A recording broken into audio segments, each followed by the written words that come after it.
నమస్కారం జీవనరేఖ కార్యక్రమానికి స్వాగతం.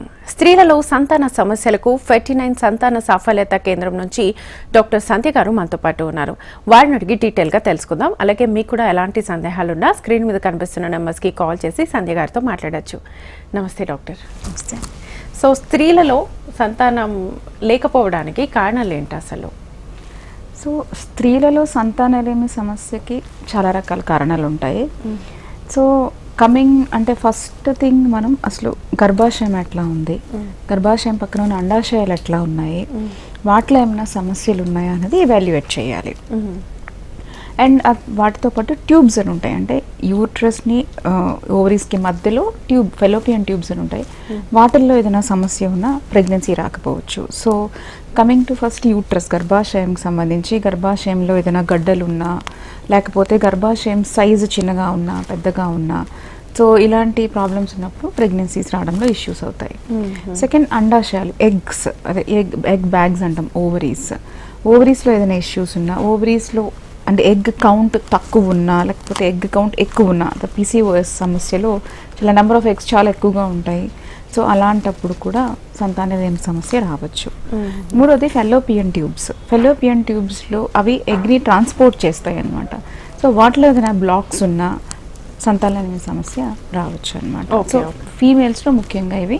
అది కాకుండా హార్మోనల్ ఎండోక్రైనల్ ఫ్యాక్టర్స్, అంటే థైరాయిడ్ సమస్య ఎక్కువగా ఉన్న వాళ్ళకి, ప్రొలాక్టిన్ అనే హార్మోన్లో సమస్యలు ఉన్న వాళ్ళకి సంతానలేమి సమస్య రావచ్చు. ఓకే. సో ఇప్పుడు చాలా మందిలో స్త్రీలలో ముఖ్యంగా ఏ ఏజ్లో ఎక్కువగా ఈ ప్రాబ్లం కనిపిస్తుంది ఇప్పుడు? సో సంతానలేమి సమస్య అనేది ఏజ్ అని కాదు, ఈ మధ్య యంగర్ పేషెంట్స్ కూడా చాలా ఫర్టిలిటీ ఇష్యూస్తో బాధపడుతున్నారు.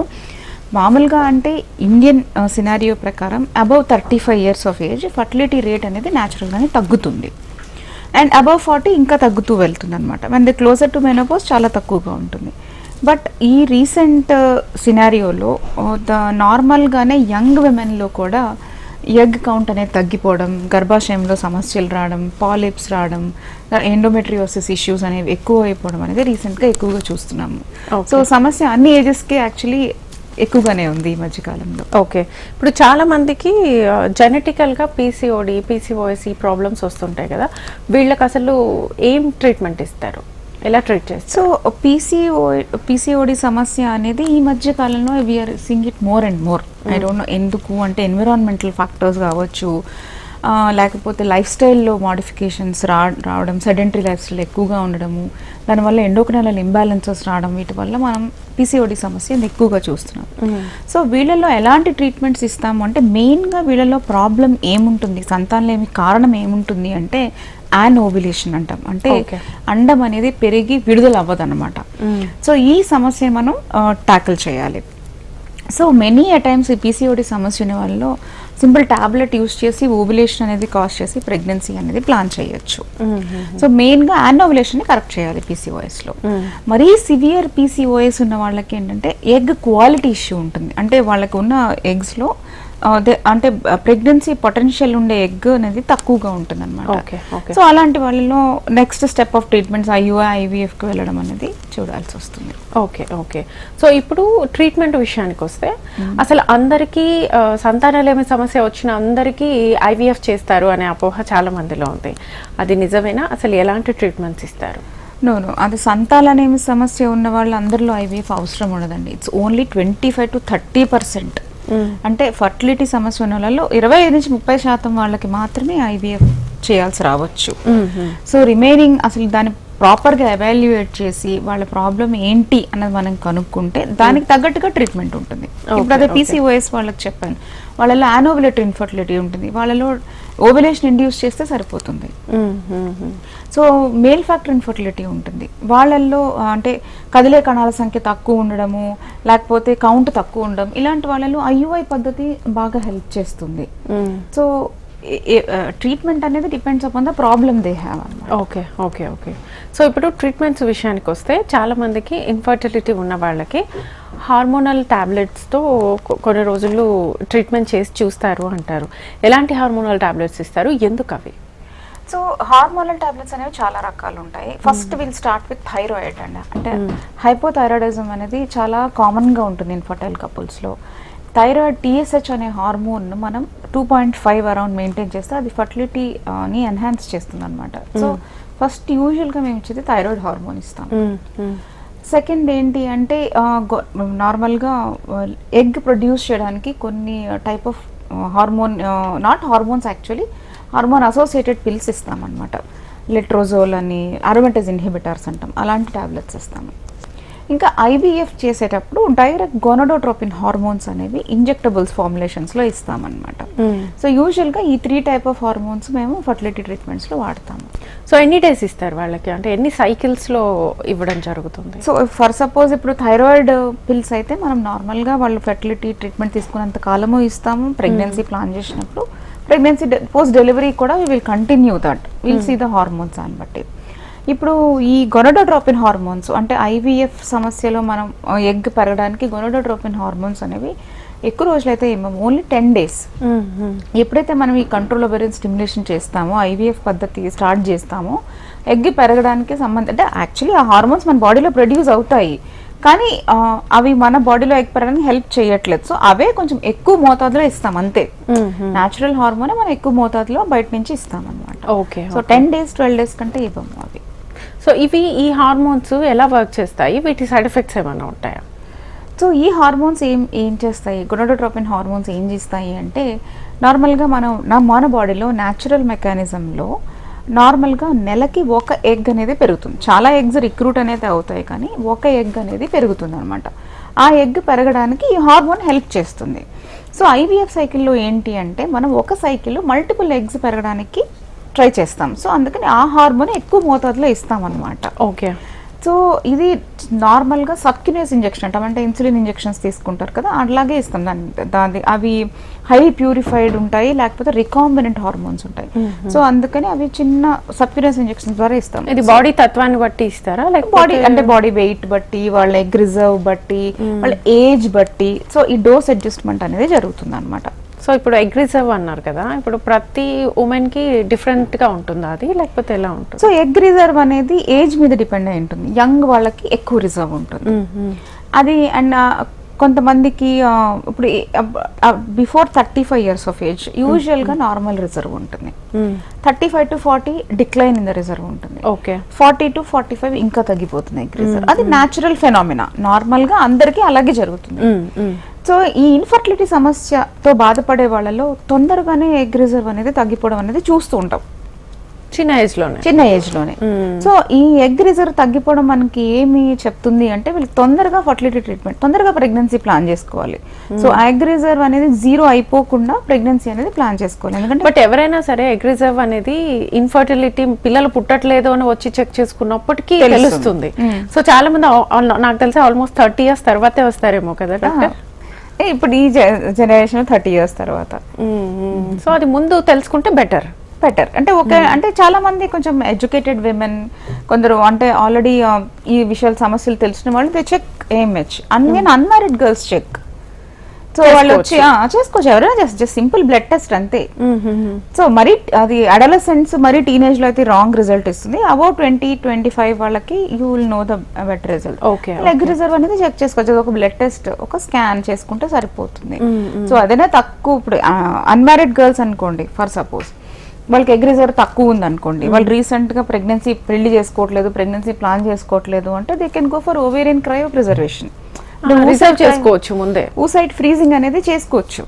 ఎందుకంటే వాళ్ళు ఇంకా they are not incline to marriage yet, ఇంకా వాళ్ళకి ఎవరు మ్యాచెస్ అనుకోలేదు అనుకోండి, they can go for oocyte cryopreservation. అంటే ఎగ్స్ పికప్ చేసుకుని ఫ్రీజ్ చేసుకోవచ్చు whenever they are ready for marriage. Or అంటే అప్పటికి ఇంకా న్యాచురల్లీ కన్సెప్షన్ ఎప్పుడూ ఉంటుంది, దే కెన్ ట్రై. వాళ్ళకి ఏదైనా ప్రాబ్లం వచ్చింది అంటే ఈ ఊసైడ్స్ తీసుకుని IVF సైకిల్ అనేది చేసుకోవచ్చు. Okay. So what all the cinema stars వాళ్ళు చేసేది ఇదే. ఓకే. సో ఎగ్ ప్రిజర్వ్ చేయడం అనేది ఎన్ని ఇయర్స్ నుంచి వచ్చింది, ఇది ఎంత సక్సెస్ రేట్ ఉంది ఇందులో? సో ఇది పాస్ట్ 30 years నుంచి ఉంది, but it is more recent past నుంచి it has more taken. Because ఎందుకు అంటే విట్రిఫికేషన్ అంటాం, ఎగ్ని క్రయో ప్రిజర్వ్ అంటే ఫ్రీజ్ చేస్తాం కదా, ఆ టెక్నిక్స్లో అడ్వాన్స్మెంట్స్ వచ్చాయి ఇప్పుడు. ఇది వరకు వాడే టెక్నిక్స్ వేరు, ఇప్పుడు వాడే క్రయో ప్రొటెక్టెన్స్ అంటాం అనమాట, ఎగ్ ని ఫ్రీజ్ చేసేవి. ఇప్పుడు అవన్నీ చాలా అడ్వాన్స్డ్ వచ్చాయి. సో ఇప్పుడు ఆ సర్వైవల్ అంటే పోస్ట్ తో సర్వైవల్ అంటాం, ఎగ్ ని క్రయో నుంచి బయటకు తీసాక సర్వైవల్ ఛాన్స్ బాగుంటుంది ఇప్పుడు వచ్చే న్యూ టెక్నాలజీ. సో దానికి చాలా అడ్వాన్స్మెంట్స్ వచ్చాయి కాబట్టి ఇప్పుడు it's a very good technique అనమాట. ఇప్పుడు యంగ్ మోడల్స్, మూవీ స్టార్స్ వీళ్ళందరూ దే హ్యావ్ టు అంటే పెళ్లి చేసుకోరు because of the careers and all. So they can do it. No, egg అనేది యంగ్గానే ఉంటుంది వీళ్ళు ఓల్డ్ అయినా కూడా. సో పిల్లలు పుట్టే ఛాన్స్ ఎక్కువ ఉంటుంది, పిల్లలు అబ్నార్మాలిటీస్ తక్కువగా వస్తాయి. So that's a very good thing to be used అనమాట. Okay okay. సో ఇప్పుడు ఏజ్ బట్టి మనకు ప్రాబ్లమ్స్ వస్తూ ఉంటాయని చెప్పారు కదా. ఇప్పుడు చాలా మంది 40 years లో సెకండ్ ప్రెగ్నెన్సీ అప్పుడు ఇన్ఫర్టిలిటీ ప్రాబ్లమ్స్ తో వస్తుంటారు. ఫస్ట్ ప్రెగ్నెన్సీ అసలు ఏం ప్రాబ్లం ఉండదు. ఎందుకు వస్తుంది సెకండ్ ప్రెగ్నెన్సీలో ప్రాబ్లం? సో ఇది సెకండరీ ఇన్ఫర్టిలిటీ అంటాం. నేను ఆల్రెడీ బేబీ ఉండి సెకండ్ ప్రెగ్నెన్సీ ప్లాన్ చేసుకోవడంలో ఇబ్బంది అవుతుంది చాలా మంది. ఫస్ట్ థింగ్ ఏంటి అంటే యూజువల్గా ఒక ప్రెగ్నెన్సీ, ఒక డెలివరీ అయిన తర్వాత ట్యూబల్ బ్లాక్స్ అనేవి వస్తూ ఉంటాయి. ట్యూబల్ స్పాజం కానీ లేకపోతే మైల్డ్ ఇన్ఫెక్షన్స్ వల్ల ట్యూబల్ బ్లాక్ అనేది రావడం ఉంటుంది. సో ఒకసారి ట్యూబ్ టెస్ట్ చేసి చూడొచ్చు. అరౌండ్ 40 అగైన్ ఎగ్ రిజర్వ్ అనేది తగ్గిపోతూ ఉంటుంది. సో అది కూడా మనం ఆ సమస్య ఉందా లేదా అనేది స్కాన్ చేసి ఎంహెచ్ చేసి చూడొచ్చు. Okay. So and male factor infertility, మన కూడా మనతో పాటు ఏజ్ చెప్తారు కదా, husband also gets aged. So male factor infertility కూడా సెట్ ఇన్ అవ్వచ్చు. సో కదిలే అదే మొటైల్ స్పర్మ్స్ అంటాం, ఆ సంఖ్య తగ్గచ్చు. సో ఇవన్నీ ఎవాల్యుయేట్ చేసుకుని depending on that we will provide the treatment అనమాట. Okay okay okay. కాలర్ ఉన్నారు దుర్గా రాజమండ్రి నుంచి. నమస్తే అండి దుర్గా గారు. నమస్తే. టీవీ చూడకండి, డైరెక్ట్గా మీ క్వశ్చన్ ఏంటో అడగండి. నమస్తే మేడం. మాట్లాడండి, మీ క్వశ్చన్ ఏంటో అడగండి, ఫోన్లోనే అడగండి, టీవీ చూడకండి. అదే మేడం, మా పాపకి సంతానం కలగలేదు, 5 సంవత్సరాలు అయింది మేడం. ఇంకోసారి అడగండి. పాపకి 5 weeks అయిందండి పెళ్ళయ్యి. ఓకే. సంతానం గురించి మొన్న అదే ఇక్కడ మందులు వాడుతున్నారండి, ఏం కలగట్లేదు. పాపకైతే ఏ లోపం లేదు, నేటి బుడగలు ఉన్నాయన్నారు. మందులు వాడేది తగ్గినాయి, కానీ లేట్ అవుతుందండి మరి ప్రెగ్నెన్సీ రావడానికి. కాదండి, ట్యూబ్ టెస్ట్ అది చేయించారా మీ అమ్మాయికి? మొత్తం అన్ని టెస్టులు కూడా హైదరాబాద్ లో చేయించామండి, అంతా బానే ఉంది. హస్బెండ్ సెమెన్ అనాలిసిస్ చేయించారమ్మా? అది కూడా చేయించారండి, అవి కూడా బానే ఉందండి. ఓకే. అంటే అన్నీ బాగానే ఉండి ప్రెగ్నెన్సీ రాకపోవడాన్ని యూజువల్గా అన్ఎక్స్ప్లెయిన్ ఇన్ఫర్టిలిటీ అంటాం. సో దీనికి మెయిన్గా ఈ టాబ్లెట్ మెథడ్ అనేది పెద్దగా వర్క్ కాదు. ఓకే. సో వీళ్ళకి IUI is the best method, అంటే ఫస్ట్ మెథడ్. అంటే అన్ఎక్స్ప్లెయిన్ ఇన్ఫర్టిలిటీ సమస్య ఉన్నప్పుడు ఐయుఐకి వెళ్ళి చూస్తే బెటర్ సక్సెస్ రేట్ ఉంటుందండి. అంటే ఫస్ట్ ఈ టాబ్లెట్ మెథడ్ యూజువల్గా వీళ్ళల్లో పెద్దగా సక్సెస్ అనేది తీసుకుని రాదు అనమాట. ఇది పీసీఓఎస్ వాళ్ళలో బాగా వర్క్ అవుతుంది, కానీ ఐయుఐ వర్క్స్ బెటర్ ఫర్ ఈ టైప్ ఆఫ్ ప్రాబ్లమ్స్ అండి. Okay okay. So coming to IUI అనేది ఎప్పుడు చేస్తారు? ఇప్పుడు స్టార్టింగ్ మీరు ఇప్పుడు పేషెంట్స్ వచ్చినప్పుడు ఫస్ట్ హార్మోనల్ టాబ్లెట్స్ ఇస్తారు, అవి వర్కౌట్ కాకపోతే నెక్స్ట్ ప్రాసెస్ ఐయుఐ, దీని మధ్యలో ఇంకేమైనా ఉందా? Next process is IUI. IUI ఏంటి అంటే, సో ఐయుఐ యూజువల్గా ఐయుఐ ఎవరిలో చేస్తాము అంటే first thing is unexplained infertility. Eggs బాగానే ఉన్నాయి, ట్యూబ్స్ బాగానే ఉన్నాయి, యూట్రస్ బాగానే ఉంది, ఎక్కడా పెద్ద ప్రాబ్లం కనిపించట్లేదు. మేల్కి ఇలాంటి వాళ్ళకి ఎక్కువ యూజ్ అవుతుంది. ఎక్కువ యూజ్ అవుతుంది. ఎందుకు అంటే మనము ఇవన్నీ గ్రాస్గా చూస్తున్నాం, కానీ లోపల అసలు ఎగ్ స్పర్మ్ కలుస్తున్నాయో లేదా మనకు ఐయుఐలో కూడా తెలీదు. బట్ మనకు అసలు తెలీదు నార్మల్గా లోపల ఏం జరుగుతుందో, ఆ పిండం వచ్చి ఇంప్లాంట్ అవుతుందో లేదో తెలీదు. అండ్ సర్వైకల్ ఫ్యాక్టర్ ఇన్ఫర్టిలిటీ అంటాం, అంటే హస్బెండ్ వైఫ్ కలిసినప్పుడు స్పర్మ్ అనేది సర్వీక్స్ దగ్గరే చనిపోతూ ఉంటుంది, అంటే లోపల గర్భాశయంలోకి అసలు వెళ్ళదు అనమాట. సో ఇలాంటి సమస్యలు ఉన్నప్పుడు ఐయుఐ అనేది మనకి బాగా హెల్ప్ చేస్తుంది. సో వీళ్ళలో ఐయుఐ పద్ధతి తీసుకుంటాం అనమాట. ఓకే. నెక్స్ట్ కాలర్ ఉన్నారు కుమారి ధర్మవరం నుంచి. నమస్తే అండి. నమస్తే మేడం. మాట్లాడండి. నమస్తే మేడం. నమస్తే. అనిల్ కుమారి మేడం. చెప్పండి మేడం. అనిల్ కుమారి ఆడబాబు పేరు మేడం. 2 సంవత్సరాలు సార్. చెప్పండి అమ్మా, మీ క్వశ్చన్ ఏంటో అడగండి. మేడం మేడం మేడం చెప్పండి అమ్మా. చెప్పండి చెప్పండి, వింటున్నాం, చెప్పండి.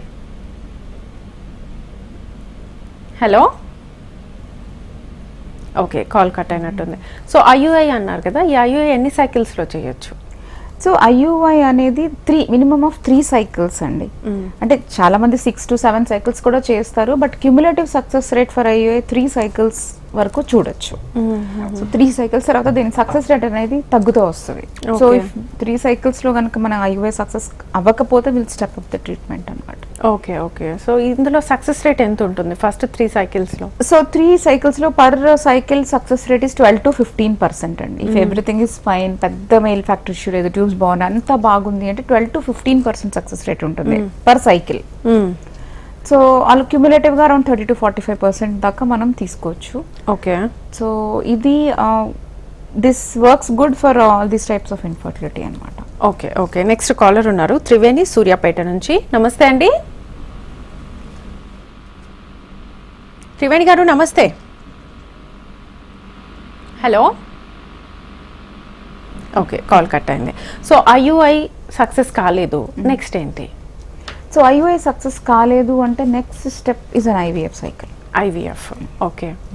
సో ఇప్పుడు ఐయుఐలో చూసాము, అదే especially in the scenario of unexplained infertility, next best step is IVF cycle అనమాట. ఓకే. సో ఐవీఎఫ్ చూస్ చేసుకునేటప్పుడు మేము పేషెంట్ని అంటే ఎప్పుడు యూజువల్గా ఏంటంటే పేషెంట్ని ప్రాపర్గా ఇంకా డీప్గా ఎవాల్యుయేట్ చేస్తాం. సో ఒకవేళ మేల్ ఫ్యాక్టర్లో ఏం సమస్య ఉంది అంటే డిఎఫ్ఐ అని, డిఎన్ఏ ఫ్రాగ్మెంటేషన్ ఇండెక్స్ అంటాం, అది చెక్ చేస్తాము. ఫీమేల్లో ఇంకా ఏం మెచ్ అంటే అదే ఓవేరియన్ రిజర్వ్ టెస్టింగ్, అది కూడా మళ్ళీ రిపీట్ చేసుకుని చూసుకుని ఐయుఐ సైకిల్ కానీ ఐవీఎఫ్ సైకిల్ అనేది వెళ్తాం అనమాట. ఓకే. సో ఈ ఐవీఎఫ్ సైకిల్ ఎలా ఉంటుంది అంటే, సో యూజువల్గా పీరియడ్ వచ్చిన సెకండ్ డే పేషెంట్ని పిలుస్తాము. డైలీ ఇంజెక్షన్స్ అనేవి ఇస్తాం, gonadotropin injections which I have said for the eggs to grow అనమాట. అవి ఒక 10 days దాకా వాటిని ఫాలో చేస్తాం. అంటే we simulate that cycle with natural cycle. అంటే ఫస్ట్ 10 days ఎగ్ ఎలా గ్రో అవుతుంది అలాగా మనం వాటిని చూసుకుంటాం. ప్రాసెస్ చేసి ఒక మెచ్యూర్ స్టేజ్కి వచ్చాక ట్రిగ్గర్ ఇంజెక్షన్ అనేది ఇస్తాం అనమాట. ఆ ట్రిగ్గర్ ఇంజెక్షన్ ఇచ్చిన తర్వాత ఓవం పికప్ అనేది చేస్తాం. చేసిన ఎగ్స్ బయటకు తీసిన తర్వాత ఆ రోజే హస్బెండ్ శాంపుల్ ఇచ్చినప్పుడు అందులోంచి best sperm motile sperm pick చేసి ఆ ఎగ్ తో కలుపుతాం. దీన్ని ఇక్సీ పద్ధతి అంటారు. యూజువల్ గా అందరికి ఇక్సీ అక్కర్లేదు, but now days we do universal ICSI అంటే టు ఇంక్రీజ్ సక్సెస్ రేట్ అనమాట. సో ఇక్సీ పద్ధతి అనేది చేస్తాం. అంటే స్పర్మ్ని ఎగ్ని మనమే కలుపుతాం అనమాట అండర్ ఏ మైక్రో మ్యానిపులేటర్. సో కలిపిన తర్వాత మన బాడీలో ఎలాంటి ఎన్వైరన్మెంట్ ఉంటుందో అలాంటిది క్రియేట్ చేస్తాం ఇంక్యుబేటర్స్లో. క్రియేట్ చేసి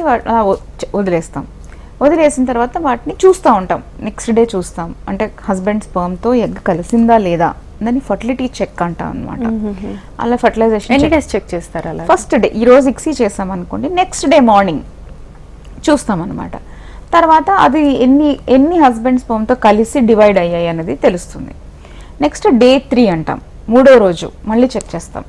అంటే 3వ రోజుకి 8 cells around 10 cells 6 to 10 cells embryo అనేది ఫామ్ అవ్వాలి. అలా జరుగుతుందా లేదా అనేది చూస్తాం అనమాట. తర్వాత 5వ రోజు చెకింగ్ చేస్తాం. ఇదంతా ల్యాబ్లో జరుగుతూ ఉంటుంది.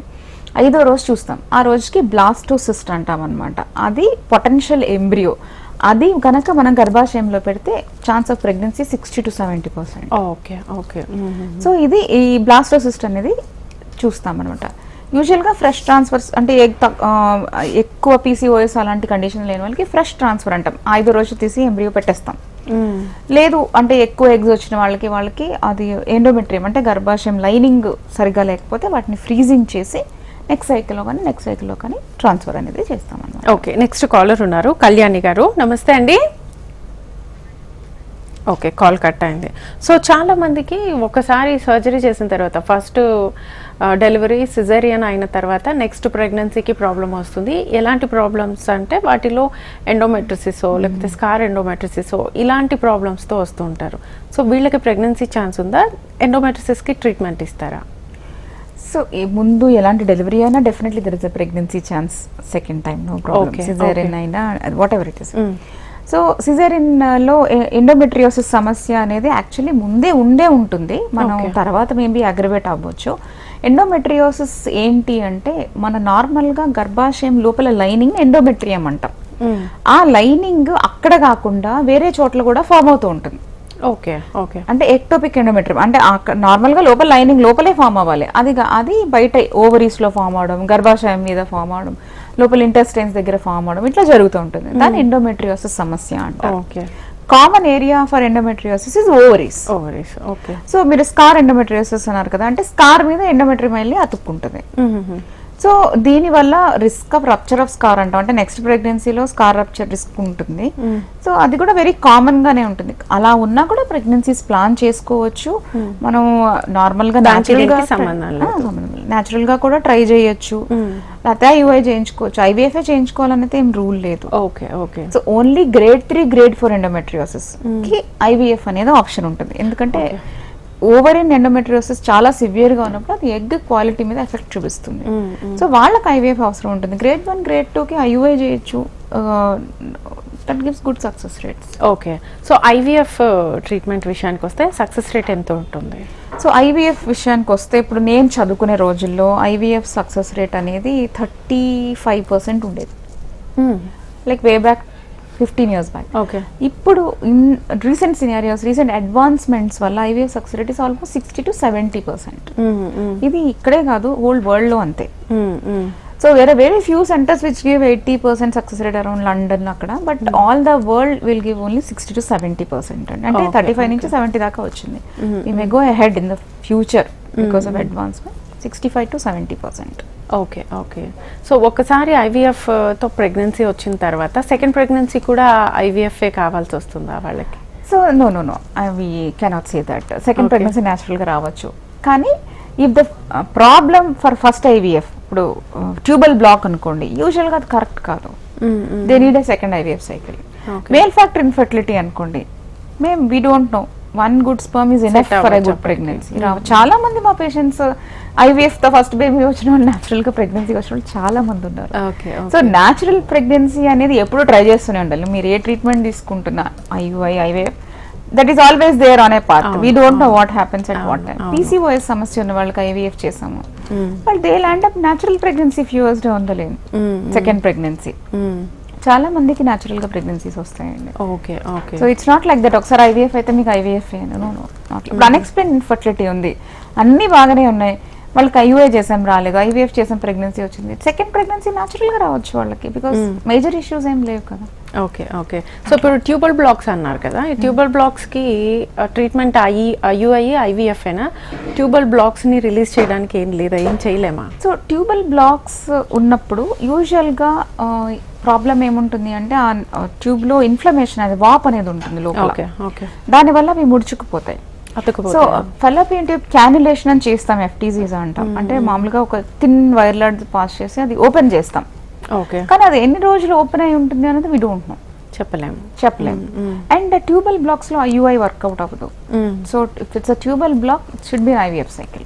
ఎందుకంటే ఐయుఐ లో మనం స్పర్మ్ ని గర్భాశయంలోనే పెడతాము, అది has to go into the tube, and egg should be pick up by the tube. Tubes impact గా ఉంటేనే ఐయుఐ చేయాలి. ఒకవేళ ట్యూబల్ బ్లాక్ ఉంది అంటే మనం ఐయుఐ చేసినా అది వేస్ట్ అయిపోతుంది.